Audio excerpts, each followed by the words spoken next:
Oh, that's on the way, right? So let's see some example how to find the absolute extrema on the closed interval.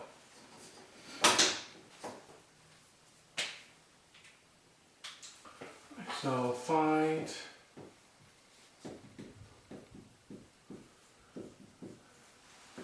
the absolute extrema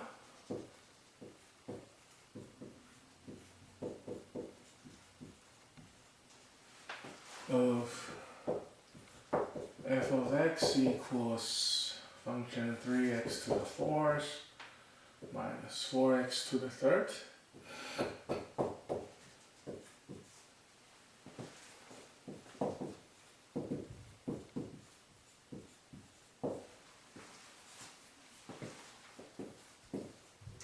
On the interval from -1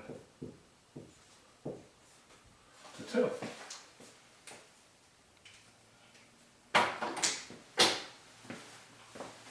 Right, that will be our first function. Then first step, right, to find the critical value, we need to find the derivative. F prime of x, first of all, domain is a real number it can take. Right, from negative infinity to infinity, since we have a polynomial, basically, right? The polynomial has domain everywhere. Then the derivative f prime of x, that's 3 times 4x squared of x to the third minus 4 times 3x squared. That is 12x to the third minus 12x squared. Could be factor 12x squared out with x minus 1 as the remaining factor. Right, that's our f prime of x. After we find the derivative, to find the critical numbers, we have two criteria to looking for.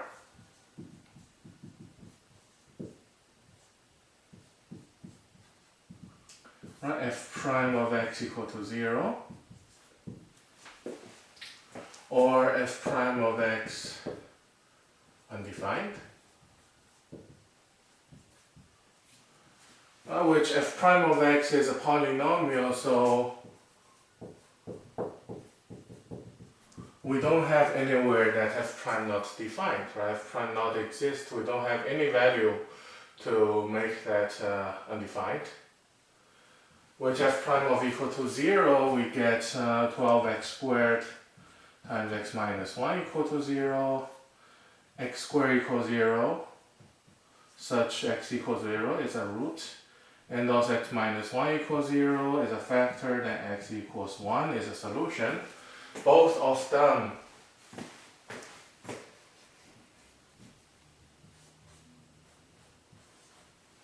are in our interval, right? Our interval from -1 to 2. So our critical numbers, they both are included. Therefore, we find f of -1, which is 3 times -1 to the fourth minus 4 times -1 to the third. That's -1 to the fourth is 1, that multiplies 3. -1 to the third is -1 times -4 is positive 4. F of -1 equals to 7. Right, then in order, right, so not missing anything, f of 0, that is 3 times 0 to the 4 minus 4 times 0 to the third. Typically and definitely they are zeros. At 1, we get 3 times 1 to the 4th minus 4 times 1 to the 3. That's 1 to the any power is 1, 3 times 1, that's 1, -4 times 1 is 3 times 1 is 3, -4 times 1 is -4. That we get the value to be -1. At the end, f of 2 is 3 times 2 to the 4th minus 4 times 2 to the third. That 2 to the 4th is 16, right? 3 times 16 is 48. And 2 to the third is 8. 4 times 8 is 32, which is 16.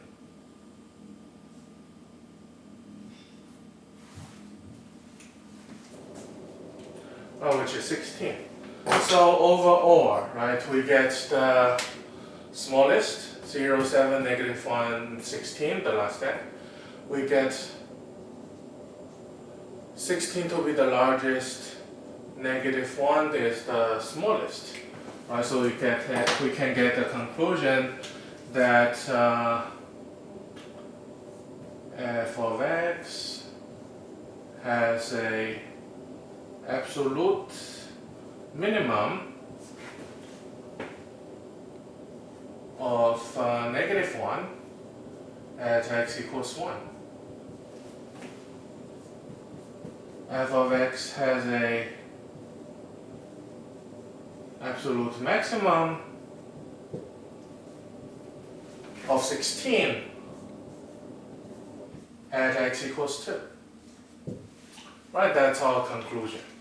Right, to find the domain first, find derivative, to see where they are defined, and find the critical numbers, two criteria, derivative equals 0 or derivative undefined. Then after we find the critical number together with the endpoint, we evaluate the function. Then, of course, the critical point have to be inside our interval, right? Then afterwards, we just evaluate everything, then to figure out which is our maximum, which is our minimum, right? Then conclusion saying, well, f has an absolute minimum. The value is negative 1 at the point x equal 1, right? Of course, from this interval.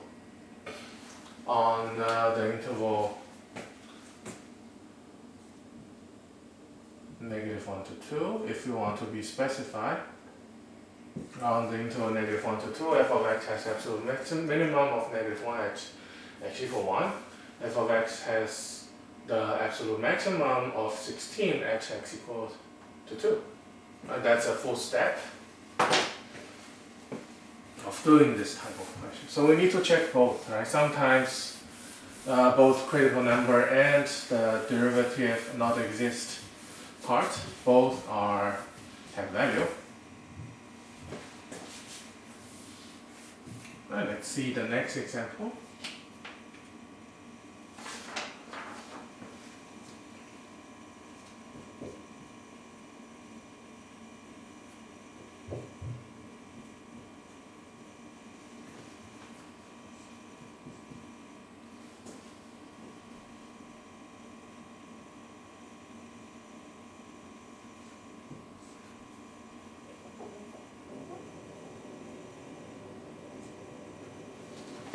We get a function of 2x minus 3 times x to the 2/3, which we can see that, well, x to the 2/3 is cubic root of x squared, which defines everywhere, right? That's cube root of x squared. So, and also the x is a polynomial as well. Not as well, but x is a polynomial that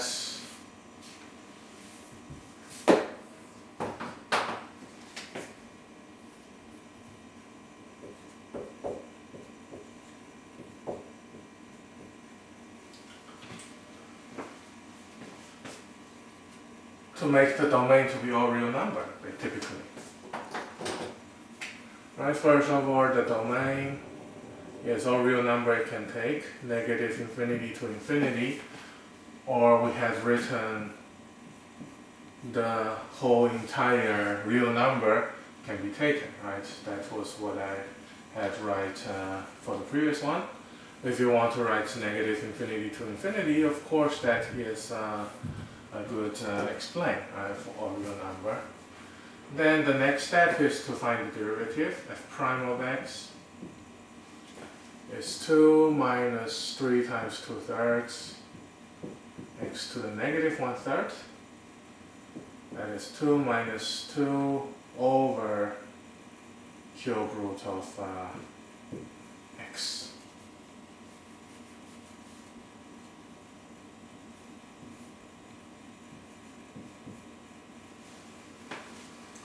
Right, 2 minus 2 over x to the 1/3, which is cube root of x.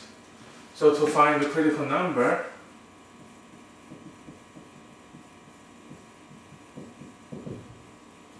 two things to focusing on. F prime of x equal to 0. F prime of x is undefined. Right, for the derivative equal to 0, maybe I can write a little for this that.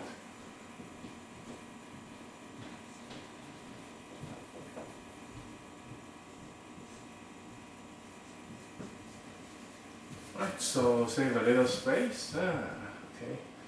F prime of x equal to 0, f prime of x undefined.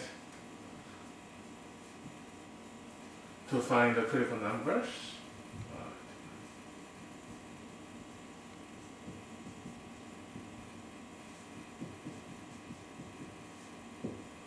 F prime of x equal to 0, that we get 2 minus 2 over cube root of x equals 0.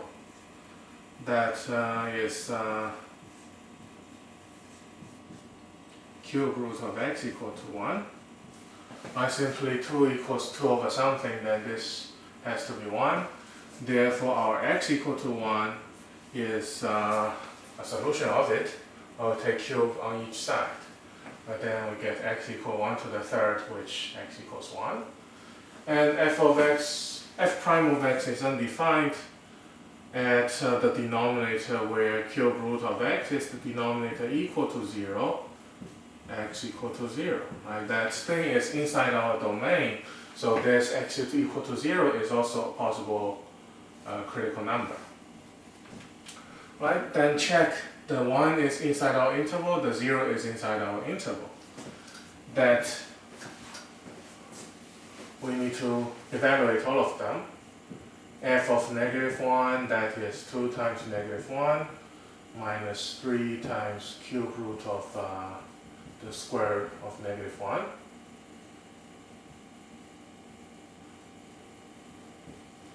By 2 times -1, that's -2. -1 squared is 1, cube root of that is 1, -3 times 1 is -3, multiply. Add together, we get -5. Right, f of 0, we get 2 times 0 minus 3 times cube root of 0 squared. That everything will be 0.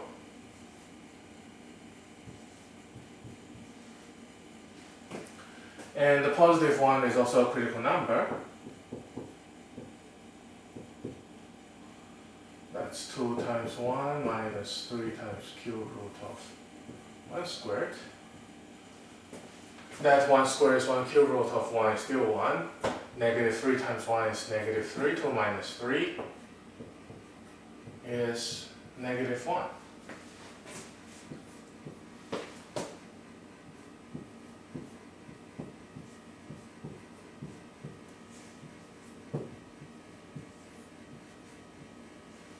Well, 2 times 3 minus 3 times cube root of 3 squared.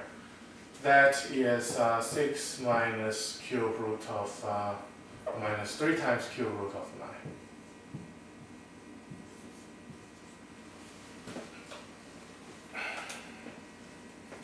Right, we could use our calculator, right, to check what that value is.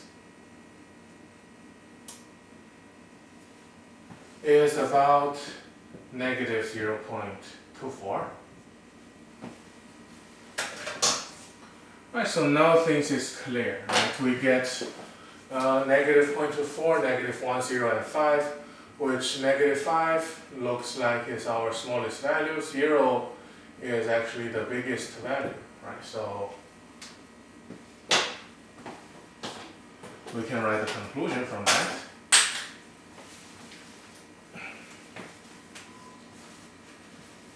On the interval from -1 to 3,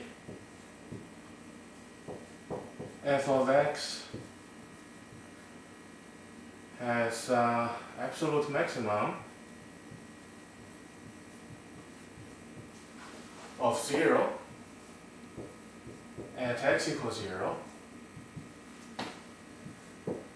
f of x has absolute minimum of the value -5 at x equals -1. So that is our conclusion, right? To see where on this interval that will be an absolute maximum, where it is absolute minimum, what value are they, and at which x.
Right, the next we have a trig function that f of x equals 2 sine x minus cosine 2x on the interval of 0 to 2 pi.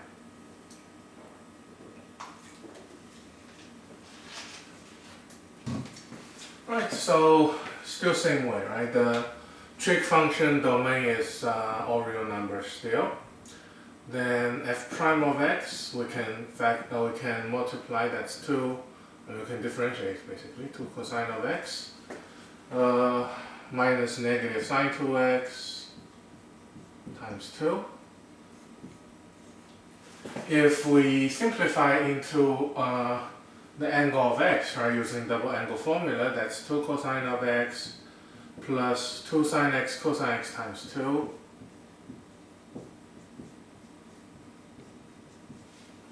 That's 4 sine x cosine x, which typically the double angle formula, if you still remember, right, that's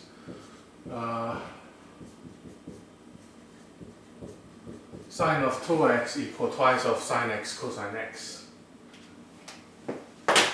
Right, then we'll multiply by 2 again, 4 sine x cosine x. Then of course defined everywhere.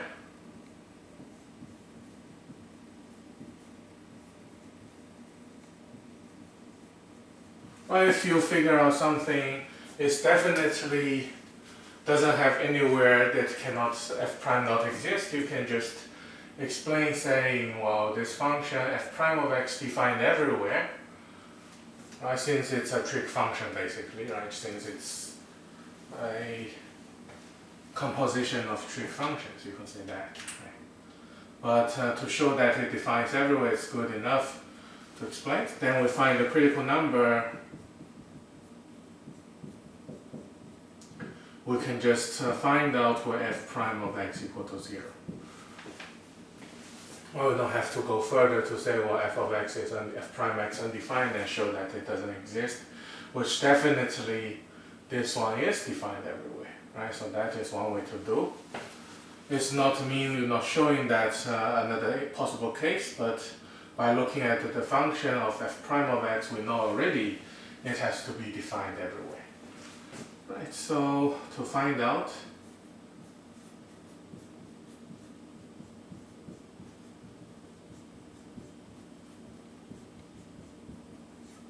that, well, we need to factor out the 2 cosine x, multiply by 1 plus 2 sine x.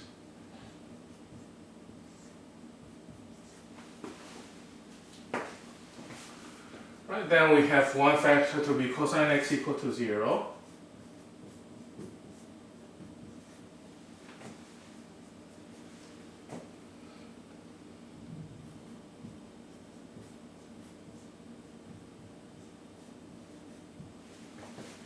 sine x to be negative a half. Alright, if you remember the unit circle,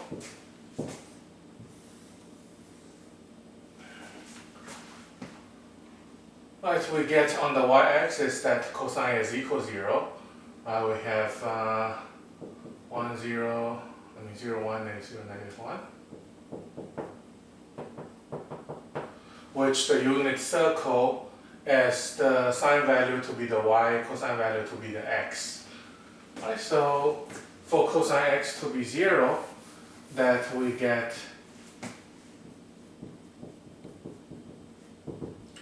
x equals to pi over 2 and 3 pi over 2 for the first quadrant. And where sine x equals to negative a half, the sine is negative on the third and fourth quadrant, the reference angle to be 1/2, that's pi over 3. Right, so we get is pi over 2 more of pi over 3, that's 5 pi over 6.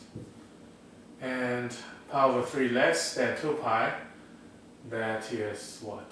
2 pi minus pi over 3.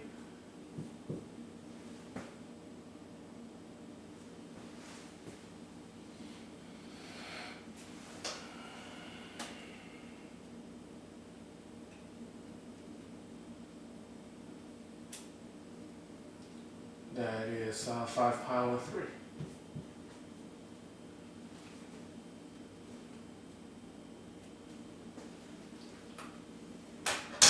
So these two are the reference angle for a half. It looks like I'm making a mistake, right? That's pi over 6, not pi over 3. And pi over 6. So we get pi over 2 plus pi over 6. That is pi over 2 plus pi over 6. That's 2 pi over 3. And 2 pi minus pi over 6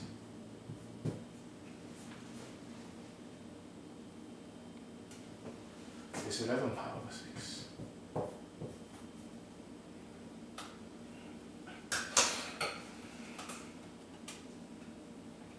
Alright, double check my work.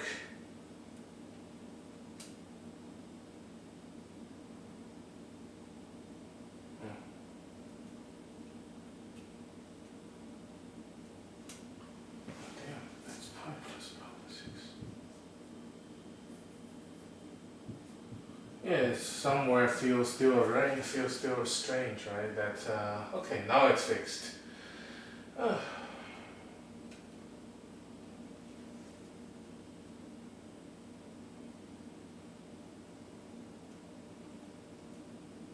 Alright. Okay, now it's fixed. That's pi radian more pi over 6. That's 7 pi over 6. And 2 pi minus pi over 6 is 11 pi over 6. Okay. So we get also 7 pi over 6 and 11 pi over 6. Alright, 4 of the angles together with 0 and 2 pi, that's 6 angles together. Wow, a lot of things to do.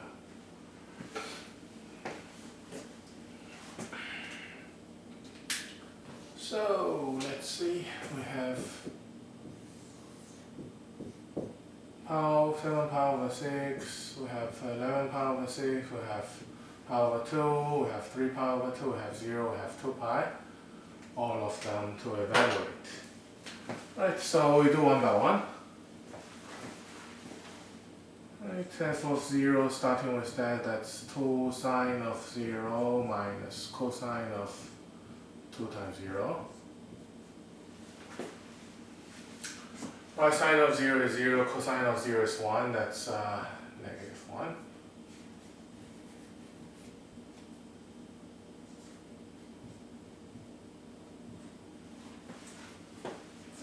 And then pi over 2.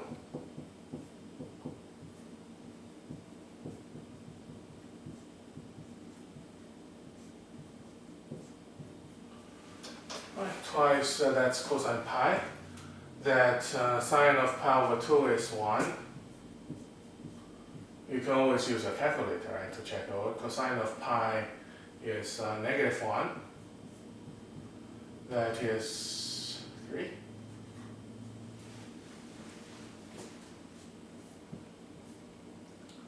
Seven pi over 6.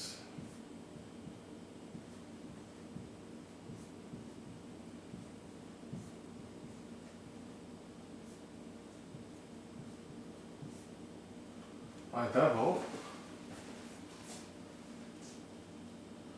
Sine of 7 pi over 6, we find out already that's negative a half. Cosine of 7 pi over 3, that is positive a half, which is negative 1 minus a half.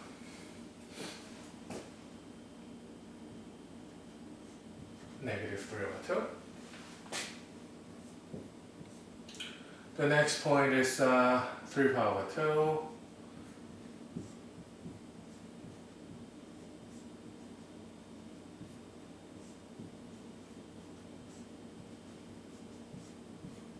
The cosine is the angle doubled. That's twice of sine of 3 pi over 2.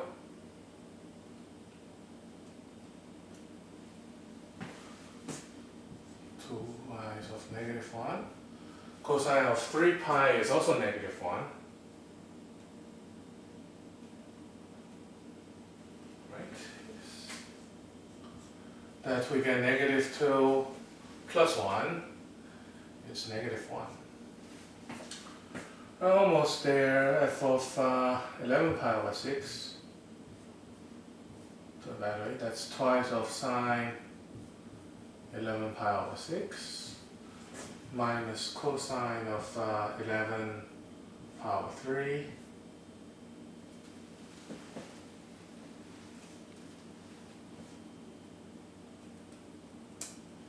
And that's 2 times negative a half minus cosine of 11 pi over 3. That's positive a half.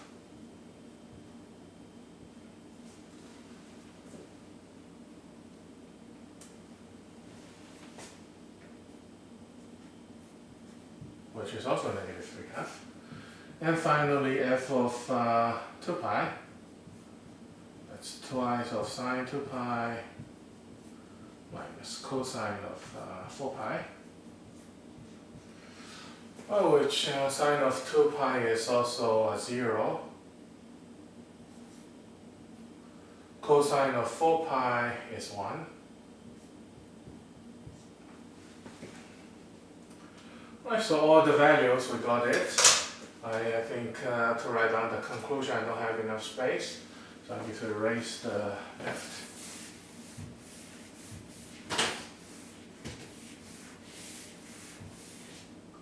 So for the conclusion, what we see is, well, the smallest value overall, right, negative 1, 3, negative 1.5, negative 1, negative 1, negative 1.5, we have the actually negative 3 half is the smallest value.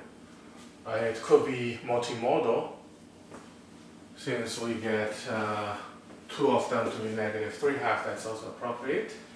And 3 is the maximum value. So on the interval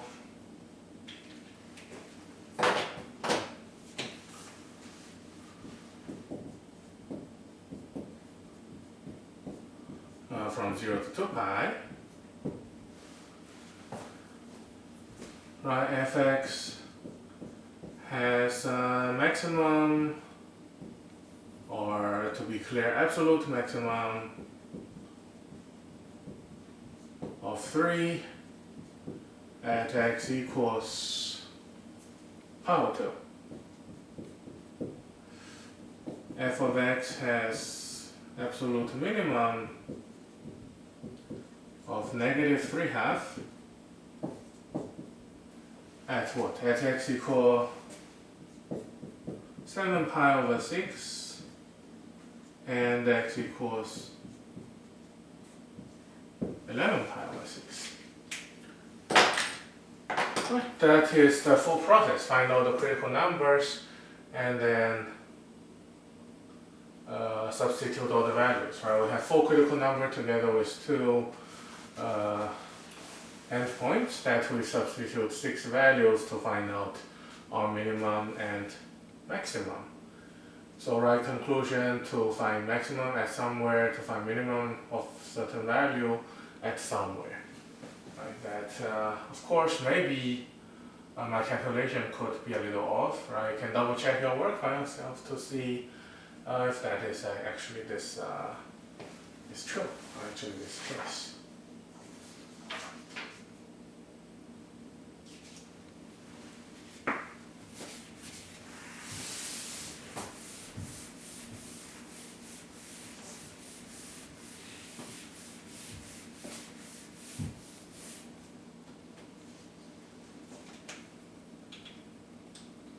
Right, but anyhow, that full process you can see is how we find the absolute extrema.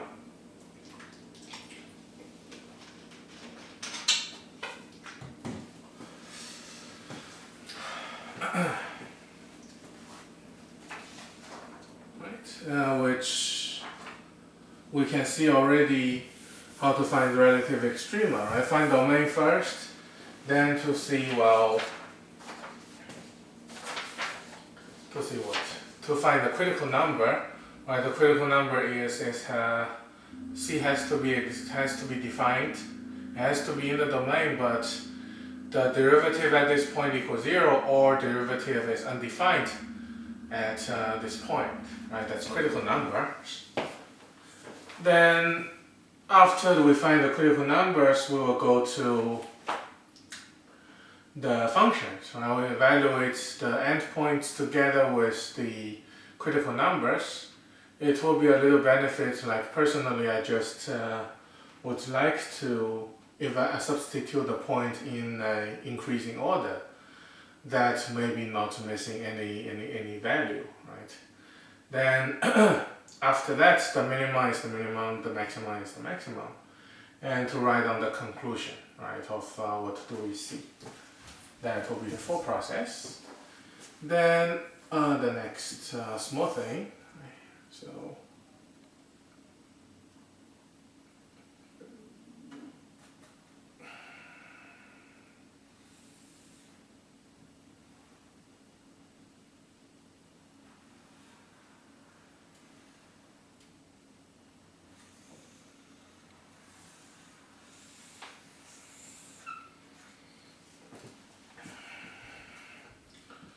the point A, B, C, D, that is E, this point is F, and this point is G. I determine whether each point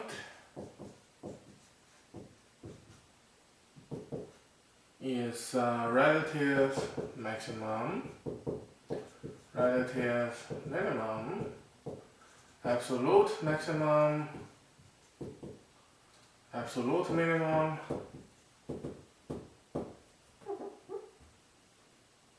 or none of these.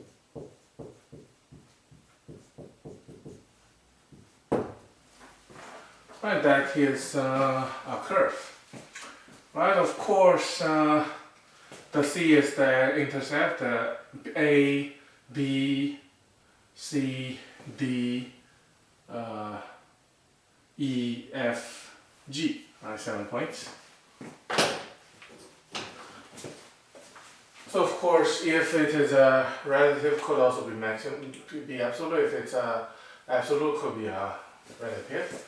So first of all, relative maximum, we get, well, the peak, right, the tip of the peak, that B is a relative maximum, the E is a relative maximum. Right, that's in their small interval, that one is the highest point. A relative maximum, which means over some small interval, that's the highest. Right? And relative minimum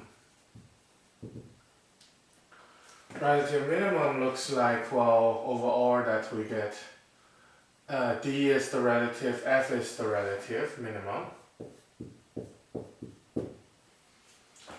which A is not because that is not relative because that is the endpoint. Right, so absolute maximum, that is the absolutely highest point in overall this interval, which is possibly to be G, but actually G is an open circle, right? It's supposed to be G, but it's digged out, so none of these are absolute maximum. For the absolute minimum, that, well, is the lowest point over all the interval from A to G, which F is absolutely the smallest value. Right, and none of these, which A is not the relative extrema, is not the absolute extrema, the C is not the absolute extrema, or the relative extrema, that's just the x-intercept, and also the G. Supposedly it could be the maximum if that is solid point, but this one actually is an open circle, right? An open circle that is not defined everywhere, so the G actually is not a solid point, right? So the G is actually neither the relative extrema nor the absolute extrema. Right, so that is the picture to wrap up everything. But most important again is how we find the extrema, right? We use the aid of critical point. Because the basic idea we say is critical point is where causing the relative extrema, and the relative extrema could be the absolute extrema. Right? For our case here, we have F to be relative minimum, and F is the absolute minimum on this curve. Right? So possibly relative extrema could be the absolute extrema together with the view of the endpoint to see what will happen. And that is the most important thing. And that is our first section, right, to find the extrema over or on a given interval. Right, so next time that will be some theorem we'll take care of, right, the Rose theorem and the mean value theorem, or in other words Lagrange mean value theorem. Right, so we'll see them next time.